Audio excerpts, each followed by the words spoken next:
मैं डॉक्टर भामा अग्रवाल राजीव गांधी राजकीय महिला महाविद्यालय भिवानी की ओर से हिंदी की इस कक्षा में आप सबका स्वागत करती हूँ, अभिनंदन करती हूँ। आइए साथियों, आज हम श्री सच्चिदानंद हीरानंद वात्स्यायन अज्ञे द्वारा रचित यह दीप अकेला नामक कविता अध्ययन करने वाले हैं। इस कविता को सरल और सहज बनाने के लिए और सार समझने के लिए कुछ स्मरणीय बिंदु हैं, आइए उन पर नज़र डालें। नंबर 1, यह एक प्रतीकात्मक प्रयोगवादी रचना है। नंबर 2, कविता में दीपक व्यष्टि अर्थात एक और पंक्ति समष्टि अर्थात सबका प्रतीक है। नंबर 3, समाज और मानव एक दूसरे के पूरक हैं, यानी दोनों एक दूसरे के बिना बेकार हैं, व्यर्थ है, निरर्थक हैं या कल्पना ही नहीं हो सकती। नंबर 4, मानव के बिना समाज संभव नहीं, यानी कुछ लोगों का समूह समाज कहलाता है, और समाज के बिना मानव के गुणों की पहचान नहीं, अर्थात यदि समाज नहीं होगा तो मानव के गुणों को प्रशंसा किससे मिलेगी। नंबर 5, कवि ने प्रतीकात्मक रूप से मानव के अनेक गुण बताए हैं। क, सच्चा मानव अर्थात परोपकारी और स्नेही, वह दूसरों की भलाई करता है, दूसरों से प्यार करता है। ख, पनडुब्बा, पनडुब्बा होता है पानी में डुबकी लगाने वाला। और प्रतीकात्मक प्रयोग है चिंतनशील, यानी मनुष्य जब किसी विषय को लेकर चिंतन करता है तो वह नए तत्वों की खोज करके लाता है। ग, समीधा, समीधा होती है हवन में प्रयोग होने वाली लकड़ी। अलग अलग लक्ष्यों की प्राप्ति के लिए अलग अलग लकड़ी का प्रयोग किया जाता है। अलग अलग लकड़ी का मतलब है अलग पेड़ की लकड़ी, जैसे आम की लकड़ी, नीम की लकड़ी, पीपल की लकड़ी, इस तरीके से। प्रतीकात्मक प्रयोग है संघर्षशील, जुझारू, यानी नए लक्ष्यों का संस्थापक। घ, मधु, मधु का अर्थ होता है शहद, और शहद कैसे बनता है साथियों आपको मालूम है। मधुमक्खी एक एक कण लाती है और छत्ते में एकत्रित करती है। प्रतीकात्मक प्रयोग है अनुभवी, मनुष्य जीवन भर अनेक समस्याओं से जूझता हुआ उनसे बाहर निकलने का समाधान खोजता है, और इस प्रकार 1, 2, 3, 4 अनेक अनुभव इकट्ठे हो जाते हैं।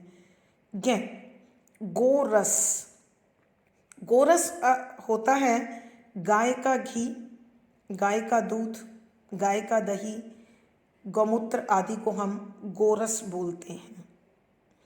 गाय 33 कोटि देवताओं का निवास स्थान, यानी प्रतीकात्मक प्रयोग है सात्विक भावों का धारक।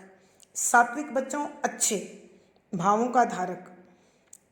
च, अंकुर, अंकुर आपको मालूम है बीज धरती का कठोर धरातल फोड़कर बाहर निकलता है, उस पौधे को हम अंकुर बोलते हैं। तो यहाँ प्रतीकात्मक प्रयोग है नए गुणों का संस्थापक, और नए गुण आसानी से नहीं स्थापित किए जा सकते, आपको मालूम है।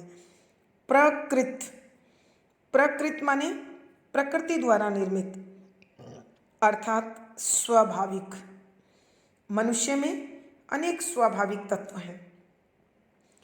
जीवन जीने के लिए जो गुण होते हैं, खाना पीना, सोना, हंसना रोना, वंश वृद्धि करना, ये तो सामान्य है ही।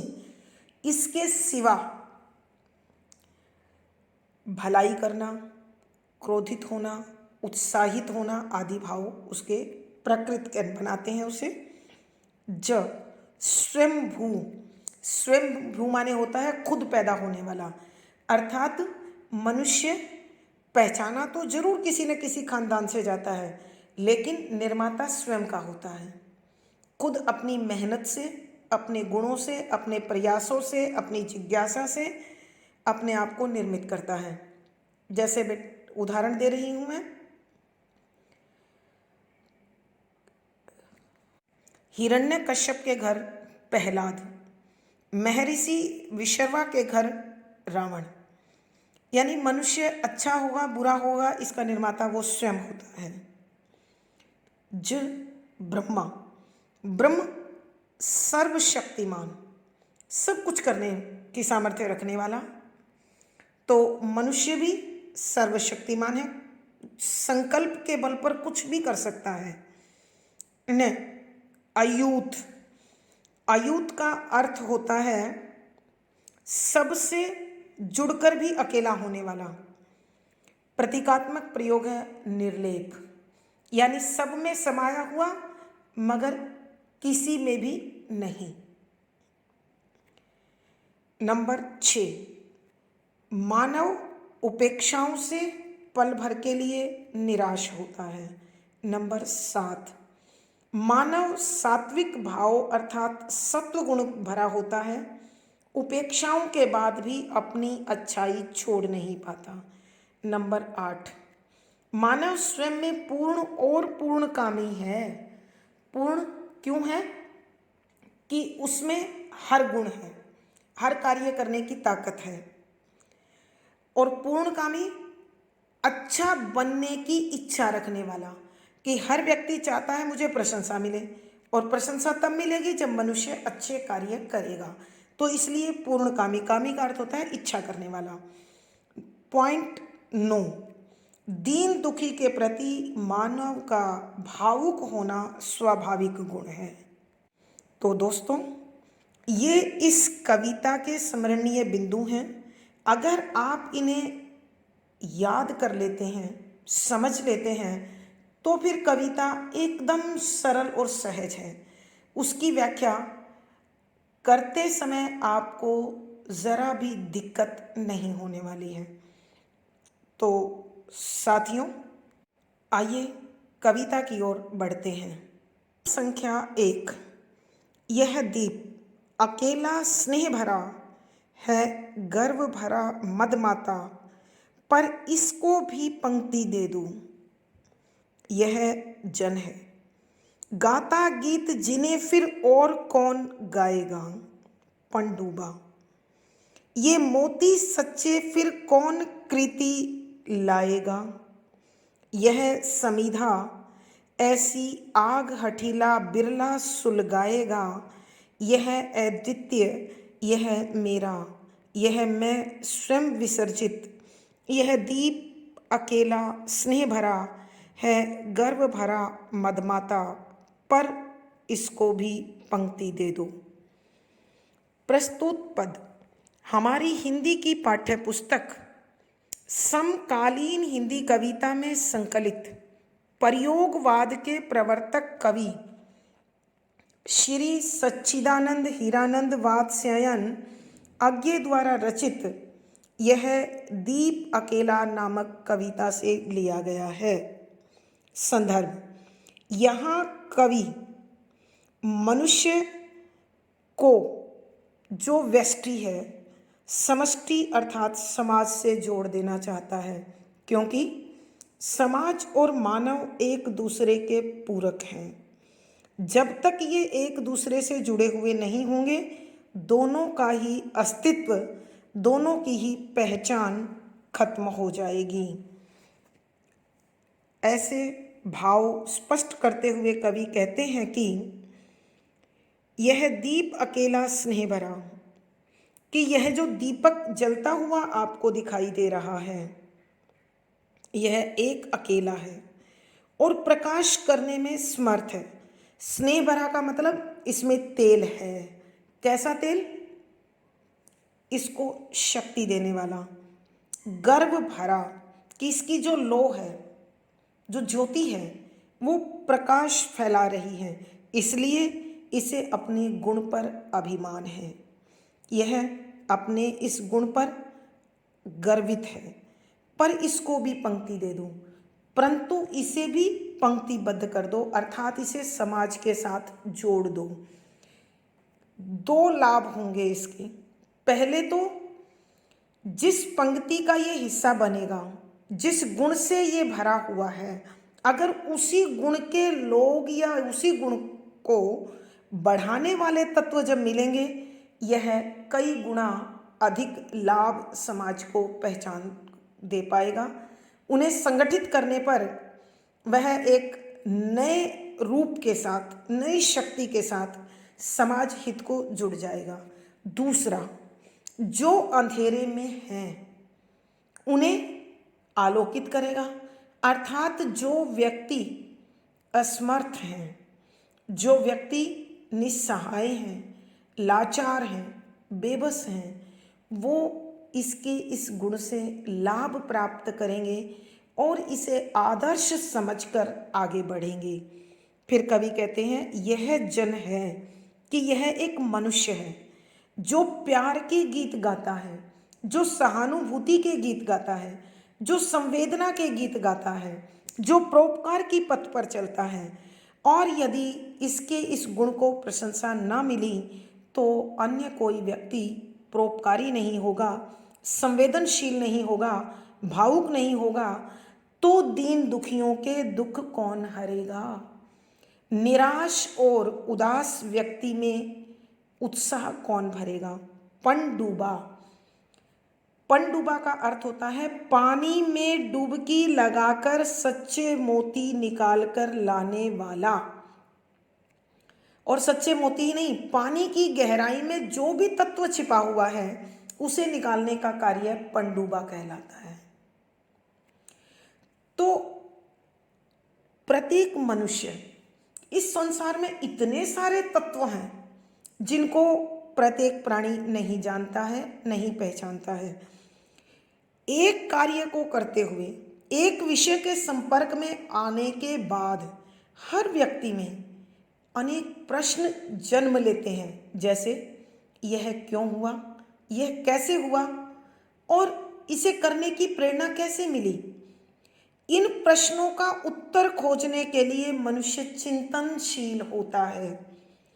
अपनी खुद की, मनुष्य जब कोई उपलब्धि प्राप्त करता है तो सोचता है कि मुझ में इतनी ताकत कहाँ से आई, ये गुण कैसे उत्पन्न हुआ जो मैं सफल हुआ, और यदि असफल होता है तो मेरी गलती कहाँ हुई। इनका निर्णय वो चिंतन के आधार पर करता है और फिर नए जोश से खड़ा हो जाता है। तो कवि कहता है कि यह मनुष्य उस पनडुब्बे की भांति है जो पानी में डुबकी लगाकर सच्चे मोती बाहर निकाल कर लाता है। और यदि यह कार्य मनुष्य नहीं करेगा तो फिर संसार की कौन सी रचना करेगी। कृति माने होता है रचना, फिर कौन सी कृति करेगी। अर्थात कहने का अभिप्राय यह है कि मनुष्य जब अनेक प्रश्नों से घिरता है तो वो चिंतनशील हो जाता है और उनका समाधान अपने अंदर से खोजकर बाहर लाता है। समिधा, समिधा होती है हवन कुंड में प्रयोग होने वाली लकड़ी। आपको मालूम है, जब भी लकड़ी जलती है तो प्रकाश करती है, ऊष्मा करती है। यहाँ कवि ने प्रतीकात्मक प्रयोग किया है कि ज्योति अर्थात संसार के लोगों को मार्ग दिखाने वाला, ऊष्मा अर्थात कार्य करने की शक्ति भरने वाला, जोश देने वाला, उत्साह देने वाला। तो कवि यहाँ प्रतीकात्मक प्रयोग करते हैं कि यह मनुष्य ही संघर्षशील है, यही जुझारू है, और यदि इसको पंक्ति मिल जाती है, इसको अन्य लकड़ियों का साथ मिल जाता है तो इसका संघर्ष एक नया रंग लेकर आएगा। तो साथियों ध्यान दें स्वतंत्रता संघर्ष की ओर। कितने स्वतंत्रता सेनानी विदेशियों से लड़े, कुछ आंदोलन किए, कुछ शांतिपूर्ण तरीके से विरोध करने लगे तो हमें आज़ादी मिली। तो कवि यही कहते हैं, ऐसी आग हठीला बिरला कौन सुलगाएगा, कि हठपूर्वक यह अनोखी आग कौन जलाएगा। कवि के कहने का अभिप्राय यह है कि यदि कोई हमारा मार्गदर्शक न होता तो हमें आज़ादी नहीं मिलती, तो हम विकास की नई सीढ़ियां नहीं चढ़ते, तो हम नए युग के प्रणेता नहीं बनते। इसलिए यह मनुष्य के अंदर जो संघर्ष की ताकत है उसे नई शक्ति देने के लिए समाज की भी ज़रूरत है जहाँ प्रशंसा मिले, संगठन की भी ज़रूरत है जो एक और एक को 11 कर दे। यह अद्वितीय, कि इसके बराबर दूसरा कोई नहीं है। यह मेरा, कि ये जो अद्वितीयपन है, ये जो अनूठापन है, जो ये अनोखापन है, यह मेरा अपना है। यह मैं स्वयं विसर्जित, विसर्जित माने होता है त्यागना, कि मैं अपने अहम को त्याग कर खुद को समाज के लिए समर्पित करता हूँ, इस संसार के लिए समर्पित करता हूँ, इस विश्व के लिए खुद को समर्पित करता हूँ। तो मैं जो एक प्राणी हूँ, यह एक अकेला दीपक है, इसमें प्यार का तेल भरा हुआ है और ज्योति जो उत्पन्न हुई है उसके कारण गर्व है, अभिमान है, और इस अभिमान के नशे में मैं चूर हूँ। लेकिन फिर भी इतना समर्थ होने के बाद भी मुझे समाज की ज़रूरत है, संगठन के लिए भी और प्रेरणा के लिए भी। यानी मैं कार्य भी तभी कर पाऊंगा जब मुझे अनेक लोगों का सहयोग मिलेगा, और मैं दूसरों का आदर्श भी तभी बन पाऊंगा जब कोई मुझे देखकर स्वयं को समर्पित कर देगा, और समाज के हर वर्ग तक मेरी पहचान भी तभी पहुंच पाएगी जब हम सब आपस में जुड़ेंगे। अर्थात कवि के कहने का भाव यह है कि जब तक हम संगठन से नहीं जुड़ते हैं तब तक हमारी शक्ति, हमारा उत्साह, हमारी जिजीविषा, संघर्ष करने की ताकत, ये सब उतनी मजबूत नहीं हो सकती जितना उसका वास्तविक स्वरूप होना चाहिए। अतः हम अनेक से जुड़कर अपनी शक्ति को एक बनाएं और उस एक में ईश्वर का रूप देखें। विशेष, यहाँ कवि ने व्यक्ति को समाज का हिस्सा बनने के लिए प्रेरित किया है और बताया है कि समष्टि से जुड़ने पर ही व्यष्टि मजबूत होती है, शक्तिशाली होती है। शुद्ध साहित्यिक खड़ी बोली का प्रयोग है, लक्षणा शब्द शक्ति है, शांत रस है, प्रसाद गुण है, दृश्य बिंब है। क्योंकि जो जो कवि नाम ले रहा है वैसे वैसे चित्र हमारी आंखों के सामने आ रहे हैं। आप देखते हैं पंक्तियों में शब्द और मात्राएं समान नहीं हैं, अतः मुक्तक छंद है, गे शैली है। अलंकार देखें बच्चों, अनुप्रास अलंकार होता है सो है। आप देखते हैं अनेक जगह प्रश्न सूचक चिन्ह लगा हुआ है, प्रश्न अलंकार है। कवि ने मनुष्य को अनेक नाम दिए हैं, समीधा कहा है, पंडुबा कहा है, सच्चा जन कहा है। तो उल्लेख अलंकार है और मानवीकरण अलंकार है, क्योंकि मनुष्य के भावों का मानवीकरण किया गया है, मनुष्य की ताकत का मानवीकरण किया गया है। तो इन पंक्तियों में अनुप्रास, प्रश्न, उल्लेख और मानवीकरण अलंकारों का सुंदर सटीक प्रयोग हुआ है। पद संख्या 2, यह मधु है, स्वयं काल की मोना का युग संचय, यह गोरस, जीवन काम धेनु का अमृत पूत पय, यह अंकुर, फोड़ धरा को रवि को तख्ता निर्भय, यह प्रकृत स्वयंभू ब्रह्म अयूत, इसको भी शक्ति दे दो, यह दीप अकेला स्नेह भरा है, गर्भ भरा मदमाता, पर इसको भी पंक्ति दे दूं। प्रसंग पूर्ववत। संदर्भ, यहाँ कवि ने अनेक प्रतीकों का प्रयोग किया है और उसे यानी व्यष्टि को, मनुष्य को समष्टि अर्थात समाज से जुड़ने की प्रेरणा दी है। तो इसी प्रेरणा भाव के साथ कवि कहते हैं कि सरलार्थ यह मधु है, कि यह मनुष्य मधु अर्थात शहद है। क्यों है, कवि ने ऐसा क्यों कहा है, ये रूपक क्यों दिया है? शहद हम जानते हैं कि मधुमक्खी फूलों पर जाकर एक एक परागकण लेकर आती है और उस परागकण के साथ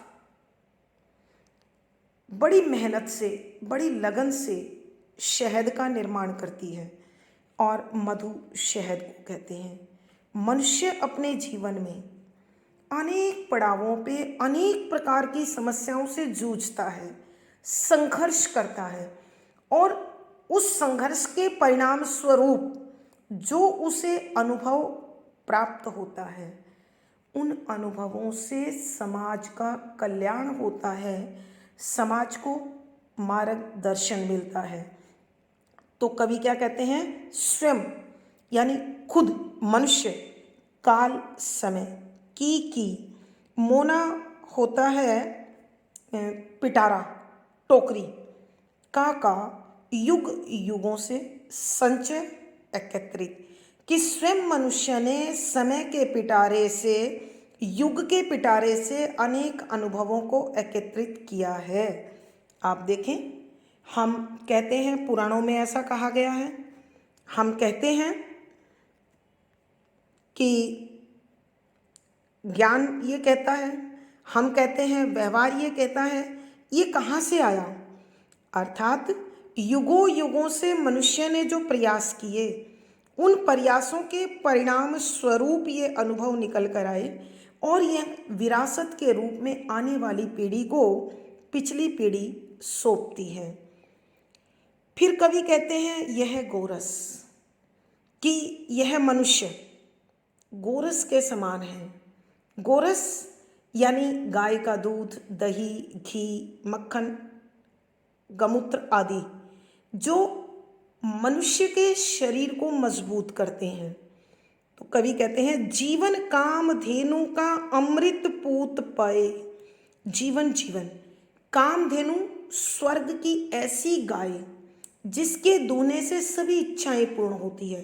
काम का अर्थ होता है इच्छा, धेनु माने गाय, इच्छाओं को पूर्ण करने वाली गाय का नाम कामधेनु है। का अमृत माने पूर्ण लाभकारी, जीवन देने वाला, पूत माने पवित्र, पय माने दूध। कि कवि कहते हैं यह मनुष्य गाय के उस पवित्र दूध के समान है जो जीवन देने वाला है। लेकिन आया कहाँ से? जीवन रूपी कामधेनु से ही, कि मनुष्य ने जीवन को जिया, जीवन को भोगा और भोगने के बाद जो सद संकल्प उसने किए, वो सद संकल्प आगामी जीवन के लिए संजीवनी का कार्य करते हैं, शक्तिवर्धक का कार्य करते हैं, ताकत का कार्य करते हैं। तो कवि कहते हैं कि यह मनुष्य गोरस के समान अमूल्य है।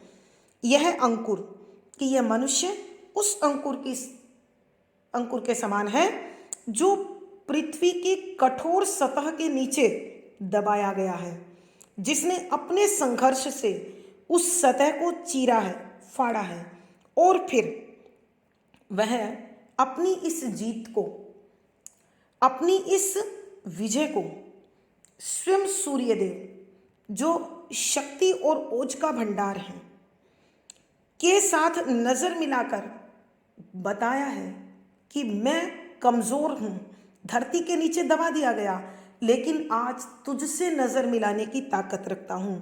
तो यहाँ प्रतीकात्मक प्रयोग क्या है कि वो मनुष्य जो युगों युगों से शोषित है, जो युगों युगों से दलित है, जो युगों युगों से पीड़ित है, वह अपने संघर्ष के बल पर इन बेड़ियों को, इन जंजीरों को, इन श्रृंखलाओं को तोड़कर आगे बढ़ता है और आगे बढ़कर अपनी कर्मठता को, अपनी विशेषता को, अपनी गुणवत्ता को, अपनी संघर्षशीलता को संसार के सामने उजागर करता है। यह प्रकृति, कि ये प्रकृति के द्वारा निर्मित है। कौन भला? मनुष्य।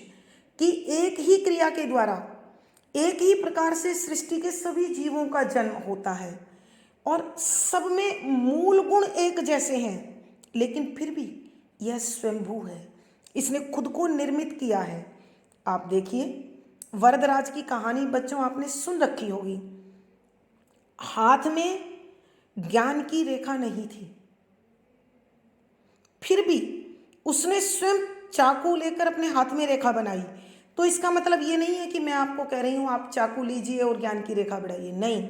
यहाँ चाकू प्रतीक है आपके लगन का, आपके अभ्यास का।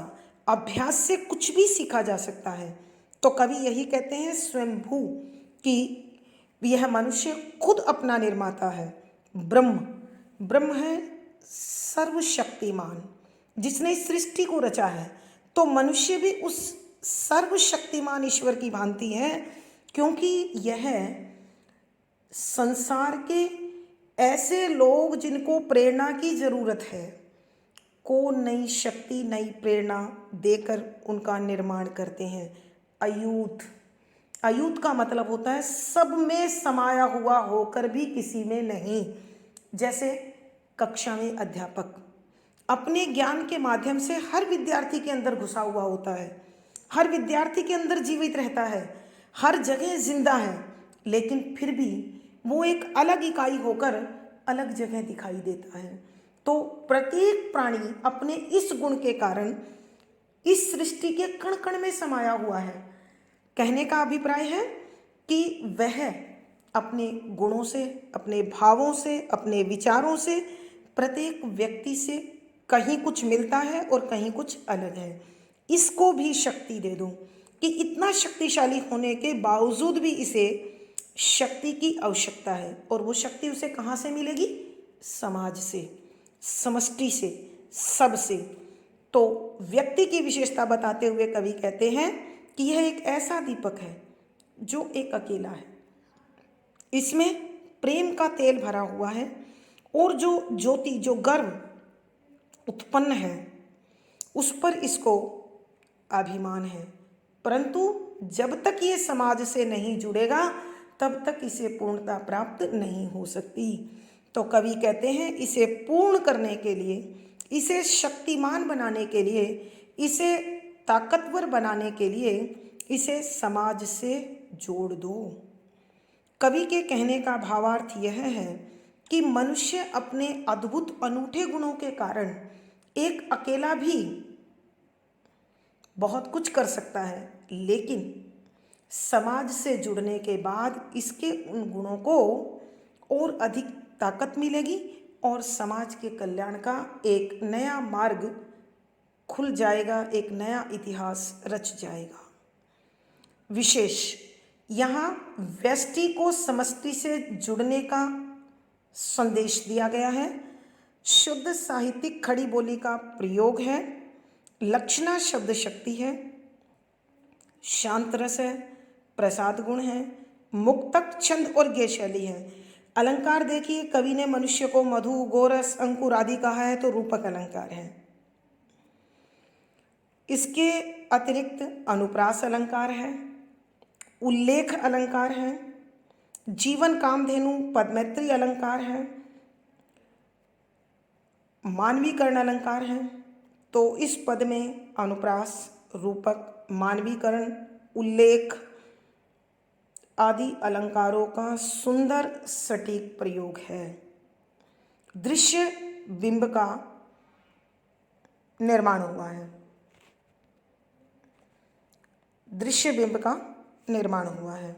पद संख्या 3, यह वह विश्वास नहीं जो अपनी लघुता में भी कांपा, वह पीड़ा जिसकी गहराई को स्वयं उसी ने नापा।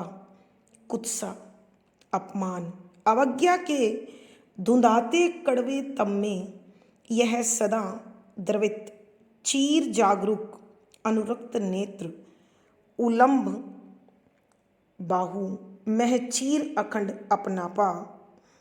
प्रसंग पूर्ववत। संदर्भ, यहाँ कवि दीपक अर्थात व्यष्टि को अपने विशेष गुणों के साथ समष्टि के साथ जोड़ देना चाहता है, और हमेशा समष्टि से शक्ति मिले ऐसा संभव नहीं होता है। कभी कभी उसे निंदा, आलोचना और अवहेलना का सामना भी करना पड़ता है, लेकिन इतने पर भी मनुष्य कमज़ोर नहीं, नए संकल्पों से भरता है, नई ताकत से भरता है। इसी प्रकार के भाव व्यक्त करते हुए कवि कहते हैं, यह वह विश्वास नहीं जो अपनी लघुता में भी कांपा, कि यह मनुष्य एक ऐसा अखंड विश्वास है जिसमें कुछ कमियां हैं, जिसमें अनेक कमजोरियां हैं, लेकिन अपने विश्वास के बल पर इसने उन कमजोरियों को, उन कमियों को लांघ दिया है, उन कमियों को समाप्त कर दिया है। आप इतिहास के पन्ने उठाकर देखिए, अपाहिज आदमी माउंट एवरेस्ट चढ़ रहा है, हिमालय पर चढ़कर तिरंगा लहरा रहा है। आप देखें, बिल्कुल साधारण सा दिखाई देने वाला, जिसके पास कोई तत्व नहीं था, महात्मा गांधी आज़ादी की लड़ाई जीत गए। चंद्रशेखर आज़ाद बिना हथियारों के अंग्रेजों से लड़े। तो इस प्रकार मनुष्य में कमजोरी होने पर भी वो अपने विश्वास को यदि कायम रखता है तो हर जगह जीत हासिल करता है। वह पीड़ा जिसकी गहराई को स्वयं उसी ने नापा कि यह मनुष्य एक ऐसी अपने अंदर पीड़ा समेटे हुए है जिसने गहराई के तल तक जाकर उससे संघर्ष किया है और फिर उसको जीत लिया है। आपका ध्यान दिलाना चाहती हूँ भारत की प्रथम शिक्षिका सावित्रीबाई फूले की ओर। अत्यधिक उपेक्षा, अत्यधिक विरोध, उसके बाद भी उस विरोध और उस उपेक्षा का जो तत्व था उसने अपने मन में महसूस किया, भोगा, उसे जिया, लेकिन हार नहीं मानी और फिर एक नई पहचान के साथ खड़ी हुई। कुत्सा, कुत्सा माने होती है घृणा, अपमान, निरादर करना। अवज्ञा, अवहेलना और धुंधुआते कड़वे तम्मे, कि इन भावों के धुंधुआते माने होता है बच्चों सुलगते हुए, कड़वे अत्यंत चुभन भरा, तम अंधेरा, कि मनुष्य को इस समाज से जुड़कर कभी कभी घृणा, निरादर और अवहेलना के कड़वे घूंट भी पीने पड़ते हैं, लेकिन मनुष्य इनसे हारता नहीं है, इनके सामने घुटने नहीं टेकता, बल्कि वह नए संघर्ष के साथ, नए जोश के साथ, नए रंग के साथ उभर कर बाहर आता है। तो इतना होने पर भी मनुष्य अपने सत्व गुण को नहीं त्यागता। यह सदा द्रवित, कि हमेशा दीन दुखी को देखकर, द्रवित माने होता है पिघल जाना, कि हमेशा दीन दुखी को देखकर भावुक हो जाता है, उसका दुख दूर करने की कोशिश करता है। चीर जागरूक, हमेशा से जगा हुआ। यह जगना आंखें खुलने का प्रतीक नहीं है, जगने का मतलब सचेत, सजग, अपने द्वारा दूसरों का हित करने के लिए, परोपकार करने के लिए सजग रहने वाला। अनुरक्त नेत्र, जिसकी आंखों में, अनुरक्त माने होता है प्यार, नेत्र माने होता है आंखें, कि जिसकी आंखों में अन्य लोगों के प्रति अत्यधिक प्रेम है। उलंब बाहु, उलंब बाहु होता है लंबी भुजाएं जो ऊपर की ओर उठी हुई हैं। बाहु माने भुजाएं, मह साथ, चीर हमेशा, अखंड जिसके टुकड़े संभव नहीं हैं अर्थात पूर्ण, अपनापा, खुद को अपनाया है, कि वह सदा दीन दुखी के प्रति उदार रहा है, भावुक रहा है, उसके अधिकारों कर्तव्यों के प्रति सजग रहा है, सचेत रहा है, उसकी आंखों में सबके लिए प्रेम समाया हुआ है और वह अपनी लंबी भुजाओं को आकाश की ओर उठाते हुए उस परमपिता परमात्मा में समाने के लिए खुद को समर्पित किए हुए है, आगे बढ़ रहा है। कवि कहते हैं कि यह मनुष्य उस विश्वास के साथ है जो अपनी कमज़ोरियों के साथ आगे बढ़ा और उन कमज़ोरियों को उसने जीत लिया। इसमें वो पीड़ा है जिसने स्वयं उस पीड़ा की चरम सीमा को महसूस किया है और उससे खुद को बाहर निकाला है। इस समाज से जुड़ने के बाद उसे अनेकों बार घृणा का, निरादर का, अवहेलना के कड़वे घूंट पीने पड़ते हैं, लेकिन इनसे भी वो विचलित नहीं होता, डगमगाता नहीं, घबराता नहीं। वह फिर इस संसार के दीन दुखियों के प्रति दयालु रहता है, अधिकारों और कर्तव्यों के प्रति सचेत रहता है, उसकी आंखों में सबके लिए प्रेम समाया रहता है और वो अपनी लंबी भुजाओं को आकाश की ओर करता हुआ उस परमपिता परमात्मा में समाने को तैयार है। कहने का अभिप्राय है कि यह मनुष्य अनेक परिस्थितियों से जूझता हुआ भी हमेशा उस ईश्वर का प्रतिरूप बनकर स्वयं को सिद्ध करने के लिए आतुर रहता है, बेचैन रहता है। विशेष यहाँ कवि ने व्यष्टि को समष्टि में समाने की प्रेरणा दी है।